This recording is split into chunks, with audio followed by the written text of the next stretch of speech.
Сәлеметсіздер ме балалар? Бүгін 3-ші сынып математика 45-ші сабағымызды бастаймыз. Алдымен балалар видеоға лайк басып, каналыма тіркеліп, қоңырау белгісін басуды ұмытпаңыздар. Бүгінгі тақырыбымыз санның бөлігін табу және бөлігі бойынша санды табу. Сен санның бөлігін табуды және бөлігі бойынша санды табуды үйренетін боласың. Жолдағы уақыт. Бірінші есепке қарайық. Суретке қара. Боялмаған бөлігін көрсететін үлестерді атау. Оларды кему ретімен жаз дейді. Бізде мына жерде шаршы берілген, яғни тор көздері арқылы берілген. Осы жерде біразы боялған, біразы боялмаған. Біз осы жерде боялмаған бөліктерін санап, кему ретімен жазуымыз керек. Ең бірінші көп. Қайсысы көп, соны жазамыз бірінші. Яғни бұл жерде 25 тор көзден тұрады екен. Яғни мына жерде 1, 2, 3, 4, 5, 6, 7, 8, 9, 10. Яғни 25 тор көздің 10-ы боялмаған. Енді мына жерде 25 тор көздің 1, 2, 3, 4, 5, 6. 6-ы боялмаған. Ал мына жерде 1, 2, 3, 4, 5, 6, 7, 8, 9, 25 тор көздің 9-ы боялмаған. Енді мына жерде 1, 2, 3, 4, яғни 25 тор көздің 4-еуі боялмаған. Мына жерде 25 тор көздің 1, 2, 3, 4, 5, 6, 7. 7-еуі боялмаған. Келесі мына жерде 25 тор көздің 3-еуі боялмаған. Енді осыларды біз кему ретімен жазуымыз керек. Бірінші біз жазамыз 25-тен 10, 25-тен 9, 25-тен 7, 25-тен 6, 25-тен 4, 25-тен 3 деп. Екінші есеп, есептердің шығарылуына қара. А нұсқасына қарайық. Саяхатшылар бір тәуліктің 4/1 бөлігін пойызда өткізді. Саяхатшылар қанша уақыттарын пойызда өткізді? Санның бөлігін табу үшін бұл санды бөлшектің бөліміне бөліп, алымына көбейтеміз. Бір тәулікте бізде 24 сағат бар. 24-ті 4-ке бөлеміз, 1-ге көбейтеміз. Сонда 6 сағат пойызда өткізді. Жауабы 6 сағат екен. Енді ә нұсқасына қарайық. Саяхатшылар пойызда 6 сағат болды. Бұл барлық жолға кететін уақыттың 4/1 бөлігін құрады. Саяхатшылар жолда барлығы қанша уақыт болды? Бөлігі бойынша санды табу үшін осы бөлікке сәйкес санды бөліміне көбейтіп, алымына бөлеміз. Яғни біз 6-ны көбейтеміз 4-ке, бөлеміз 1-ге. 6-ны 4-ке көбейтсек 24, 1-ге бөлсек 24-тің өзі шығады. Сонда жауабы 24. Үшінші есепке қарайық. Әр пойыздың жолдағы уақытын анықта дейді. Ә нұсқасына қарайық. Бірінші пойыз 6 сағат жол жүрді. Бұл барлық жүретін жолға кететін уақыттың жартысы. Жазамыз уақыттың 2-ден 1. 6 сағат барлық уақытты табуымыз керек. 6-ны 2-ге көбейтеміз, 12 сағат болады.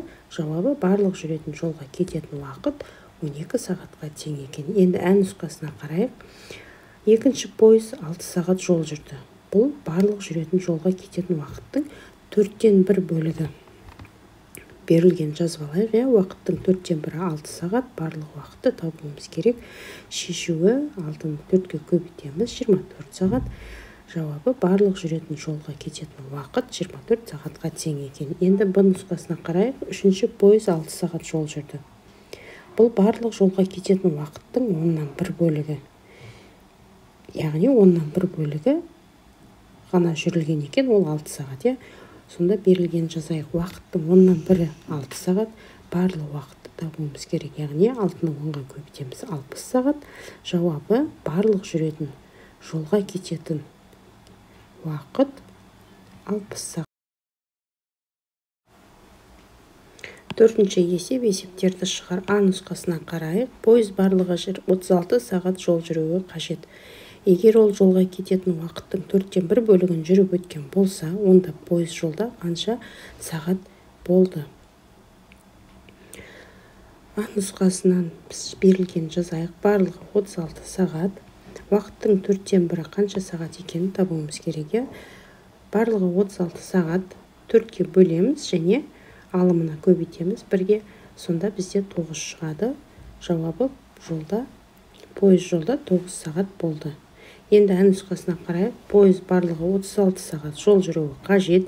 Егер ол жолға кететін уақыттың 1/4 бөлігін жүріп өткен болса, онда пойыздағы қанша сағат жүреді? Бірінші біз жолда қанша уақыт жүргенін тауып алуымыз керек. Ол үшін 36-ны 4-ке бөлеміз. 1-ге көбейтеміз. Сонда бізде 9 болды. 9 сағат жол жүріп өткен екен. Енді тағы қанша уақыт жүреді? Жалпы 36 сағат жол жүру керек. Сонда 36-дан 9-ды азайтамыз. 27 сағат қалды. Сонда жауабы пойыз тағы 27 сағат. 5-ші есептің А нұсқасына қарайық. Уақытты анықта. Тәуліктің 4/1 бөлігі.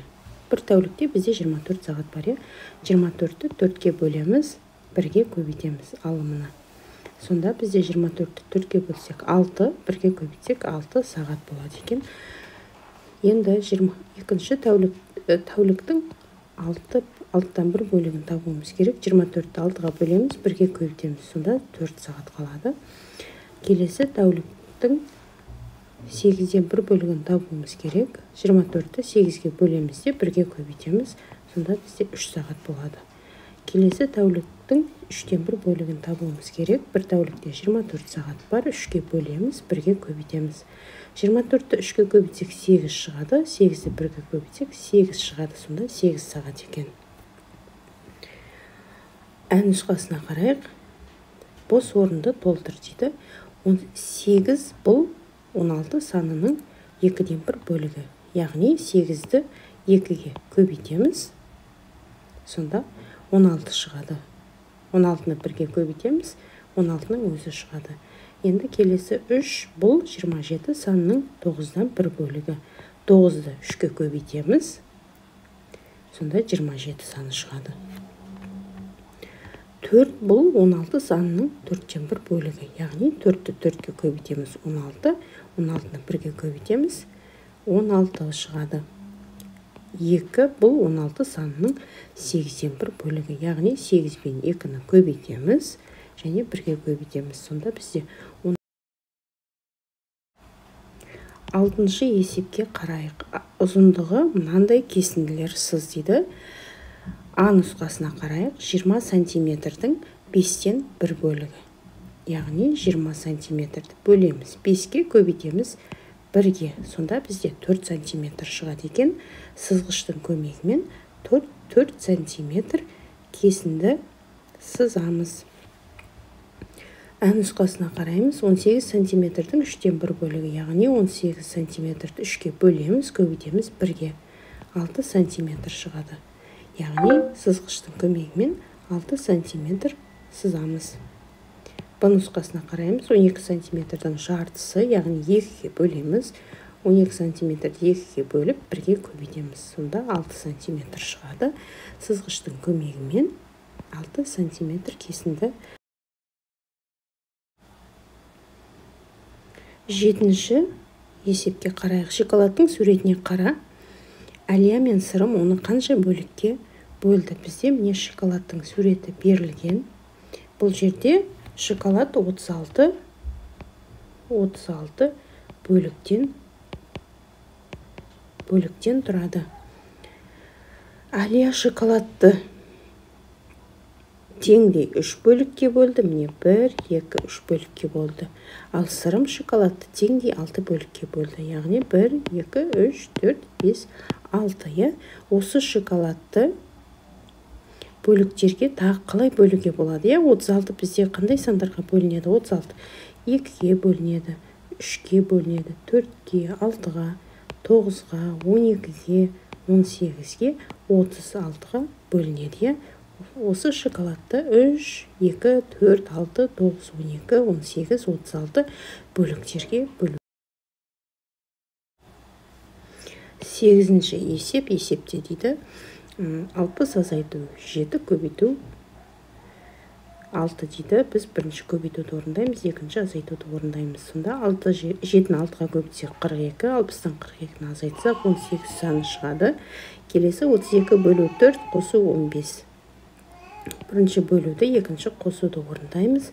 32-ні 4-ке бөлсек 8, қосамыз 15-ті 23 шығады. Келесі бізде 234 қосу 36 бөлу 9 қосу 26.